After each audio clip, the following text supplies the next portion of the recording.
তো ওয়েলকাম বন্ধুরা, চলে এলাম আবার একটা নতুন ভিডিও নিয়ে। আজকের ভিডিও ছাদে সবজি গাছ চাইলে আপনি করতে পারেন। এগুলো দেখতে পাচ্ছেন বেগুন গাছের চারা। কিছুদিন আগে গ্রো ব্যাগে বসানোর পরে আমি একটু পিঞ্চিং করে দিয়েছিলাম। দেখতেই পাচ্ছেন নতুন নতুন ব্রাঞ্চ আসছে। আর এগুলো গ্রো ব্যাগে রাখার কারণ একটাই, যেহেতু এগুলো দীর্ঘস্থায়ী গাছ না, একটা নির্দিষ্ট সময়ের পরে গাছ ফসল দেওয়া বন্ধ করে দেয়, তোর জন্য গ্রো ব্যাগে রাখা। আর এগুলো সব কৃতিত্বই আমার মিসেসের।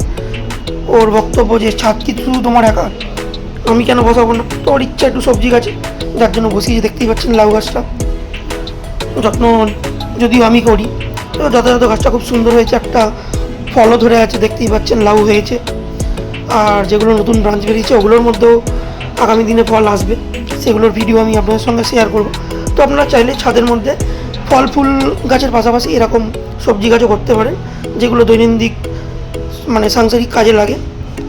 বাজার থেকে আর আপনাকে কিনতে হবে না, ফ্রেশ সবজি নিজের ছাদে করে, নিজে চাষ করে নিজেই খেতে পারবেন। তো এই লাউ গাছ করার জন্য এরকম কাপড়ের দড়ি দিয়ে মাচা করে দিতে পারেন, নিচে ক্যারেট বা বস্তা যেটা চাইবেন ওর মধ্যে করতে পারেন। যেরকম আমার মিসেস এই বস্তার মধ্যে মাটি দিয়ে শশা গাছটা করেছে, এটাকেও সেমভাবে, যেহেতু লতানো জাতীয় গাছ, সুতো দিয়ে বা কাপড়ের দড়ি দিয়ে মাচা মতো করে তুলে দিয়েছে, যাতে আগামী দিনে ফলগুলো হলে সুন্দরভাবে ফল সেট হতে পারে। শশা গাছটা সবে সদ্য বসানো, বেশি দিন হয়নি। তো এগুলোরও আগামী দিনে যদি ফল আসে আপডেট আপনাদের সঙ্গে শেয়ার করব।